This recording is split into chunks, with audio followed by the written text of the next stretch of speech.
મતદાર યાદી સુધારણાના કાર્યક્રમની અંદર જે પણ પ્રાથમિક મતદાર યાદી બની છે એમાંથી વાંધા રજૂ કરી જ્યાં પણ વાંધો જેનજીનું હોય એમના નામ રદ થાય હકીકત છે. એના માટે વાંધા અરજીઓ ખોટી થતા હોવાના અનેક અહેવાલો છે. ગઈકાલે એબીપી અસ્મિતાએ પણ પ્રસારિત કર્યું હતું કેવી રીતે જગવિખ્યાત જૂનાગઢના કલાકાર હાજી રમકડાનું નામ રદ કરવા માટે ભાજપના કોર્પોરેટર સંજય મણવરે અરજી કરી હતી અને પોતે પાછા કોઈ પુરાવા રજૂ નહીં કરેલા. હવે એ જ પ્રકારની બીજી ઘટના સામે આવી. આ તો અદ્ભુત છે.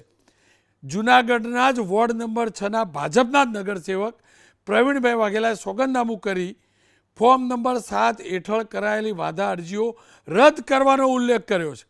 શરત ચૂકથી પોતાની સહી થઈ ગયાનો સોગંદનામામાં ઉલ્લેખ કર્યો છે. જૂનાગઢ જિલ્લાની વિધાનસભામાં કોઈપણ જગ્યાએ તેમણે કરેલી સહી રદ કરવા વિનંતી કરી છે. જૂનાગઢ વિધાનસભાના બૂથ નંબર 235માં ભરેલા ફોર્મ નંબર 7 રદ કરવા તેમને 28 જાન્યુઆરીએ પ્રાંત અધિકારી સમક્ષ સોગંદનામું રજૂ કર્યું છે. વિચાર તો કરો. કોઈની પણ સામે વાંધા અરજી કરી દીધી અને પછી સોગંદનામું કરવાનું. સાહેબ મારાથી ખોટી થઈ ગઈ. આશાને અપેક્ષા રાખું પ્રમાણિકતાથી ચકાસણી થાય. જેટલા પણ લોકોએ ખોટી વાંધા અરજીઓ કરી છે ને એમના વિરુદ્ધ કાર્યવાહી થાય.